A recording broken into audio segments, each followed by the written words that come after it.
For me, beauty means feeling really confident and comfortable in your own skin, making your patients feel their very best without introducing insecurities. Hmm. Working in the aesthetic field, I think people expect me to pick and point out all these little flaws in them. But I think I do the opposite by asking these leading questions, kind of like I said earlier, is what do you notice? Are you happy with the color?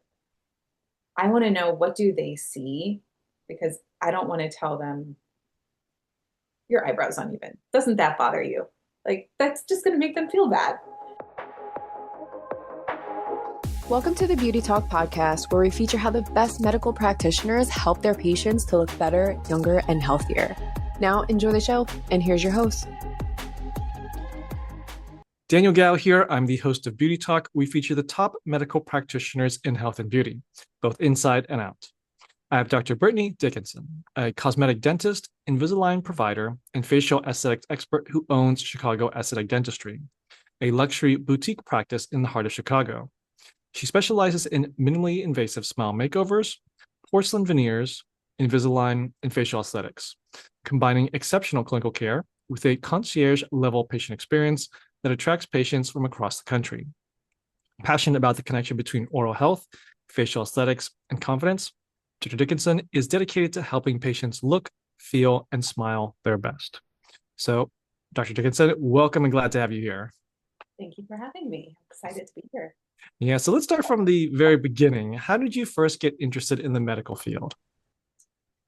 I think I've always just wanted to help people. And I think when you're a kid, you kind of go either toward math and science or English. And I've always been a science nerd. Hmm. That being said, I grew up in Miami. And if you've ever been, you're just surrounded by the most beautiful, aesthetically pleasing people. And when I was in school, I just found that dentistry and particularly cosmetic dentistry really blended all of that together in a way that I really enjoyed. And I'm happy to have the science background, but to make people happy all day. Okay. So did you already know from kind of a early age that you wanted to get into dentistry, or was it a little bit of a transition that getting into the medical field first and then transitioning into dentistry later on? I always knew I wanted to end up in dentistry, but I knew I wanted to end up in this kind of dentistry. Mm. So I have education from a little bit different areas, not just dental school, open a practice. Um, so let's see, I've done some coursework specifically in veneers, some coursework in like the foundation of your bite and jaw. I've done all the classes for like cosmetic injectables. So I was like kind of piecing together all the things that I enjoyed to build this one practice that could be really comprehensive. Mm. So I knew exactly what I wanted, and that path doesn't really exist in the dental world. So I had to kind of piecemeal it together myself. Okay, so you were the pioneer. Probably not the full pioneer. I was advised from people along the Mhm. way. Um, I would say, like, I was advised by Larry Rosenthal, who was the pioneer of veneers very Mhm. early on. I asked him in 2017, if you were me at this point in my career, I was 3 years out of school, what would you do? And he was teaching me how to do veneers. Mhm. And he was like, I would go and get certified in Botox and fillers Mhm. and really control the full aesthetic of the lower face. Mhm. And that's what I did. Wow. Okay. And so that led you to start Chicago Aesthetic Dentistry. What led to the decision for you to decide to start your own practice? What I wanted to do was so specific that it was difficult to do in somebody else's practice. Mm. I did work for corporate dentistry for 7 years, so part of that overlapped while I was opening my practice. And working for like corporate gave me kind of a soft landing pad where it was predictable income and a really good structure while I was building a business. Um, and what I wanted to do doesn't really work in that kind of setting. That's general dentistry, and there's a specific cadence that you need for that kind of business model to work. And it's very different from the cadence of my practice, where I see one patient at a time. Mm. And I'm with them from anywhere from an hour and a half to the full day. So it's very specific. And I don't expect to fit my square peg into their round hole. I'm not going to recreate their business as a little employee. Mhm. So, it's unrealistic. Yeah. But when I worked for them, they were lovely about letting me do my thing and really giving me the time to get my business up and running. And I have been incredibly fortunate with previous employers where they checked in on me the first couple of years after I left and were like, "Are you doing okay? Do you need help? Do you need business advice?" Things like that, which is Wow. incredibly rare. Yeah. I've just been very fortunate. That's great. So now I want to kind of dive a little bit deeper into what are the specifics of what you do, since you kind of talk about you had some training in the Botox and filler side, but then with dentistry, it's kind of rare to see that in dentistry. So what, I guess, kind of separates your practice from many other dentists out there? I do what's called facially driven smile design. And it's kind of a buzzword in cosmetic dentistry at this point in time.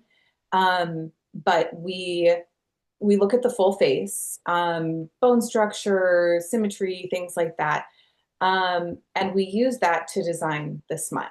Now, where I take that a step further is because I have this other experience with Botox and fillers, I can create the symmetry in the smile, but if the jaw is still asymmetrical or the lips are still asymmetrical or the eyebrows are still asymmetrical, it looks like fake teeth Mm. because everything else is slightly asymmetrical and this is perfect. So we tweak little tiny things so that my patients look like themselves, but like these little perfected versions of themselves.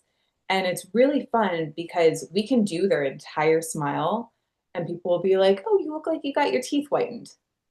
Because they don't notice that it's this major transformation that's happened. It's just everything looks really good and they can't put their finger on one thing. Interesting.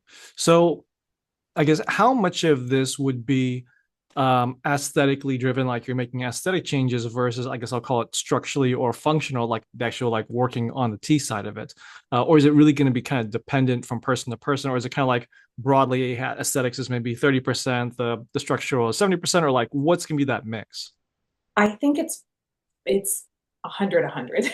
Mm. Uh, every cosmetic change usually has a functional underlying issue. So even something as simple as people's eyebrows are uneven, it's usually that they grind their teeth to one side of their jaw is a lot stronger. So those muscles are stronger. This is more tense. So almost like everything is really tense on one side. So even if they're coming in because their eyebrows are uneven, they're coming into my injectable studio. We talk about the other stuff. They might not want to change it, but I at least want them to be aware of why this one thing looks weird because I'll raise up their eyebrow and then they're like, "Oh, my jaw also looks asymmetrical," and they want to fix that. So it's like everything kind of rolls into each other. On the flip side, there will be people that come into my dental office and they have jaw pain or they're breaking their teeth. And that's a real functional issue Mm. that I'll fix, but I also want to make them look good in the end. If Mm. we're going to be really investing into rebuilding their smile, I want it to fit with their face. Whether they want to do cosmetic enhancements like injectables, things that's neither here nor there. Mm. I can make something look good and natural and not too perfect, like not too perfect in an asymmetrical face. If they like the way that they look, I'll make it function well and still look good and natural with the settings around it. Okay. Now, when it comes to some of these procedures you do, I guess they can be divided up into a couple of different buckets: cosmetic, preventative, restorative. I'm sure there can be some crossover, kind of you talked about with the facially driven smile design. You're going to have some aesthetic and some functional side.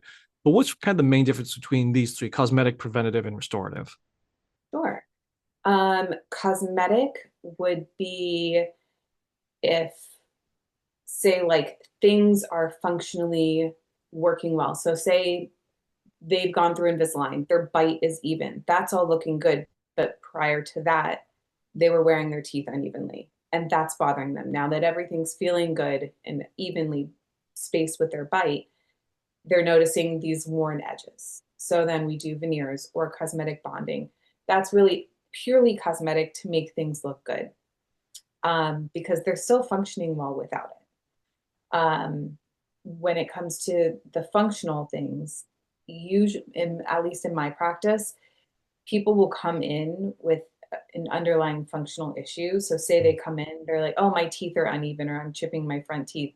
They don't realize that the functional issue is that their bite is off. So we do need to correct that while we're doing the cosmetic things too. And people usually will understand that a tooth isn't chipping on its own unless they bit into a fork the wrong way. They know that there's something going on that's causing these cosmetic issues. The preventative part is really at the end. When we have things functioning well and looking good, we want it to last as long as humanly possible.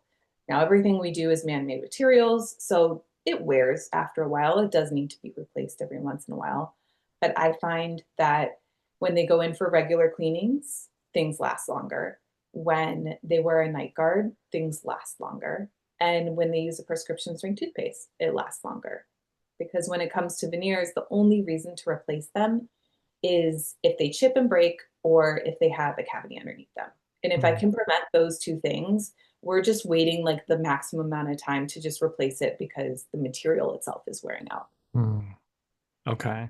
Now, what would you say are some of the most common misconceptions you hear from your patients about the treatments you provide and what you do, or even just myths that you hear? Myths are that veneers will ruin your teeth. I think a lot of people, they think that we have to grind their teeth down to little nubs, and that's what's done for a crown, not a veneer. Any kind of modern day trained cosmetic dentist sometimes will not even grind down your teeth at all. They won't even take a drill to the tooth. So that's, I would say, the number one thing that people are terrified of. Another misconception is that they'll look fake. And when done well, they won't. A lab can make teeth look as real or as fake as you want them to be. So a lot of this is really regional. Say I'm from Miami. So when I was growing up in Miami, big white teeth were the thing. I didn't want to do big white teeth. I moved to Chicago to start my practice. I wanted to do very natural looking teeth. And that's the aesthetic in New York and Chicago. Miami and LA are much bigger, flashier cities. That's really popular there. In Europe, a much darker shade is more popular than a white shade of tooth in America. But all of this can be made. It just depends on what you want and whether the dentist you're going to really knows how to communicate that to the lab. Okay. Now, with the veneers, you talked about the veneers. I want to dive a little bit deeper into that one. Like, for people who don't know, what is a veneer and kind of what's the benefit of, or why would people need a veneer? Sure. A veneer is a very thin piece of porcelain that covers just the front surface of your tooth. So it's not wrapping around the whole thing, like, say, a cap or a crown would. It's really something that covers the front. And why you would need it is if, say, your tooth was chipped. That would be more of a need. Why you might want it is if you don't like the color of your teeth, if the alignment is off, if you have gaps, if you have, say, splotchiness to the color of your teeth, or if you have these chips.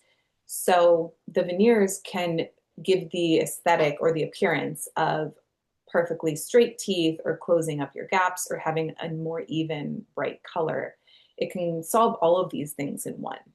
So when people come in wanting teeth whitening and Invisalign and bonding on their teeth because they want to fix all these things, they could do that. It would cost them more money and more time. Or we could just do the veneers and it would fix all of these issues in one go in about a month.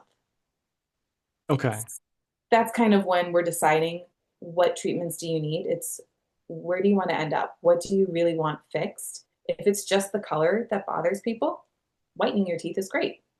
But every once in a while, I get someone who says, I've been whitening my teeth for years.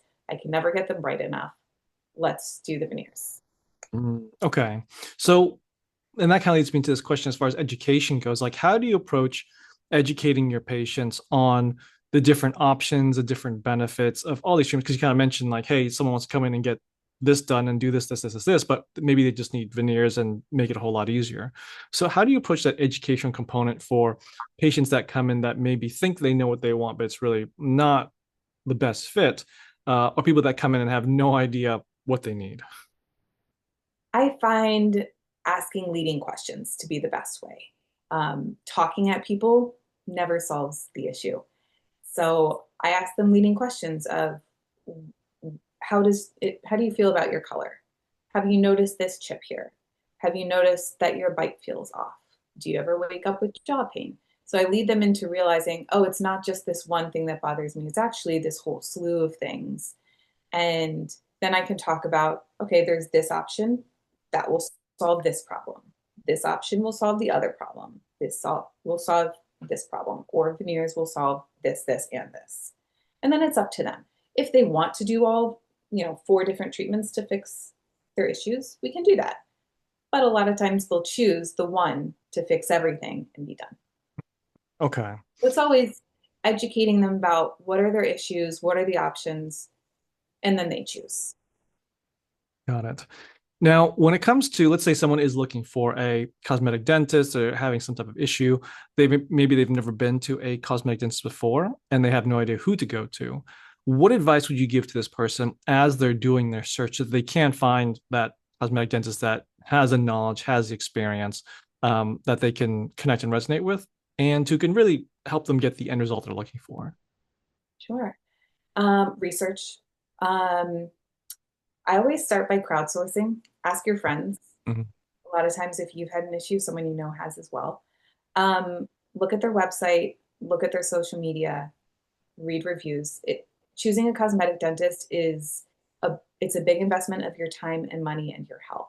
So you do want to do the due diligence and know, is this person experienced in the exact issue that I have? Meet with a couple of us. I always say meet with 3 people before you choose me, because I want to make sure that the connection is there, that you and I are on the same page as far as what they want. And I think sometimes if I'm the first person they meet, they don't know if I'm the best fit for them. Mm. And it's not until you meet a couple of people and you think, okay, well, I really liked the conversation I had with that first one, so I'm going to go back to her. Got it.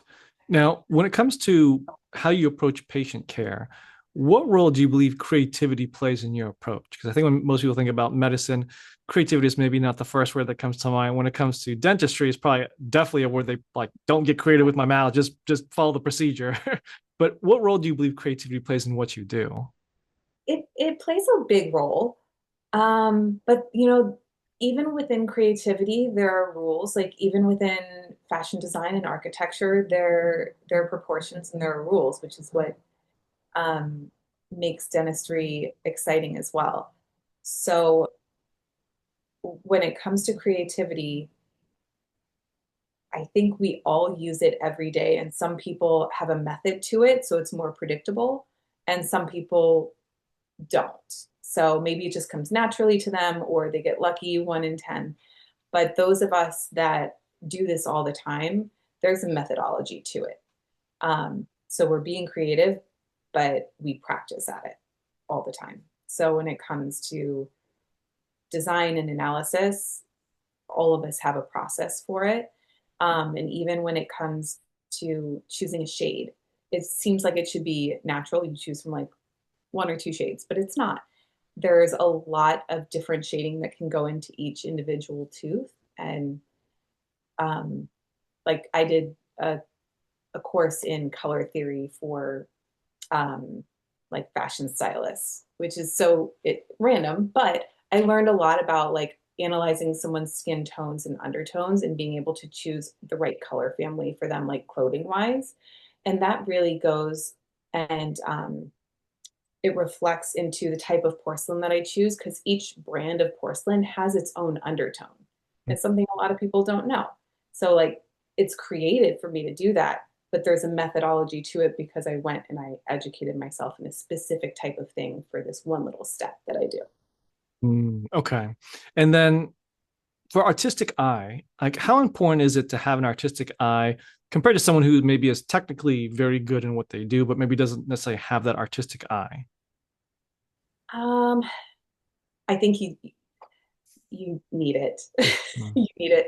Uh, you can train yourself up to a certain point, but not everybody is meant to do aesthetics. Um, at a certain point, you can practice piano for years, and if you're not progressing, it's just not meant for you, Mm. and that's okay. There's something else that's meant for you.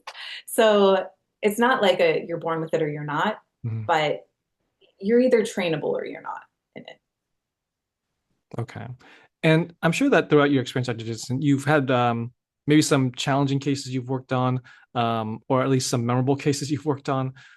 Is there maybe one story that you're able to share of one of those cases and ultimately how you were able to get them a successful outcome in the end? Sure. Um, I have a patient who, I mean, this is a lot of people actually, Mhm. who had been very stressed for years, a very high pressure job. Mhm. And she had ground down her teeth so flat that they were like 50% of their normal height, like top and bottom were both gone. So I had to rebuild her entire smile. And in addition to that, what she really wanted was to be able to show teeth when she smiled, but her lip had dropped a little bit. Mhm. As you age, you lose collagen. This tends to drop down a bit. So I was dealing with multiple issues, both functional and aesthetic, and trying to give her the smile of her dreams. You know, she's investing a lot of time and money into this. And it took a couple of tries with the lab of building up her smile to see what could we tolerate in order to get the height of her teeth back, but also make them long enough that they show when they smile when she smiled. And for me, there's there's a range of what you can do to the teeth without aggravating the jaw or without chipping the porcelain. And we just needed to find that tightrope balance of making things aesthetically pleasing, but making it last a really Mhm. long time. And it took about 3 months instead of one because we really needed to test drive her smile, which I do in plastic. It's not like I'm breaking porcelain on her all the Mhm. time, but in like a moldable way, I test drove a couple different iterations of her smile until we were able to find something that functioned well and restored her bite, but also was long enough to show when she smiled. Wow. It's incredible what can be done because I would have thought that if you ground down your teeth to 50% of what they normally are, like, what do you do? But it's a great example of what can I be think done. most general dentists would Mhm. have done crowns on all of her teeth and like shaved them all down, done Mhm. full crowns on all of her teeth. Mhm. And as a cosmetic dentist, you're taught to be as minimally invasive as possible. Mhm. And if she's ground down all of her teeth, they're 50% of the height. You want to add back to them. So we basically did overlays. So we bonded um, almost like a muffin top. We like bonded the porcelain just to the top of her teeth and just built them back up without like grinding anything down. So it was actually incredibly minimally invasive considering we restored her entire smile. Okay. Well, for people out there who has that issue, then there's a much better solution, it sounds like. Yes. Okay. Now, Dr. Dickinson, where do you think the future of cosmetic dentistry is going? I think it's going more minimally invasive, like I said.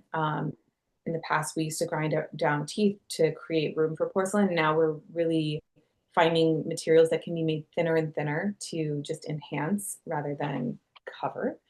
Um, I think we're also going toward more natural. Even even in those flashier cities, people are tending to go more natural with their injectables. So I think teeth are next. And to be more comprehensive, and even if you don't do injectables, really working with other specialists. So say having having like a physical therapist that you collaborate with, having an injector that you collaborate with, and thinking of each patient as the total package instead of just zeroing in on the teeth. I think both medicine and dentistry are going that way and becoming a lot more collaborative. You've seen all these like wellness clubs and concierge medical practices popping up around the country. And I think dentistry will be having that kind of resurgence as well, where for the last 10, 20 years, a lot of private practice dentists have been absorbed by these conglomerates. But I've noticed in the last 5 years, a lot of new graduates are like 5 years out of school, they're opening their own practices. They're opening concierge practices. So I think we're finding people that find their niche and are really able to carve something out to take really good care of their patients and practice the way that they want.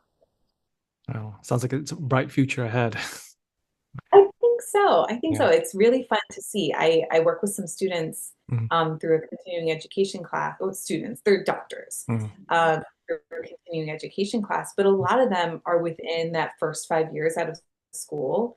And I've noticed a big difference in my age of dentist, who a lot of them, they work with big groups. And this age of dentists, it's like 50-50, where some of them go out and work for these big groups, but some of them are opening these boutique practices. And it's very exciting to see. Wow. Okay. Well, Dr. Dickinson, I do have one last question for you, but before I ask it, I do want to point people to your website at chicagoaestheticdentistry.com. Now, last question for you. What does beauty mean to you? I think for me, beauty means feeling really confident and comfortable in your own skin.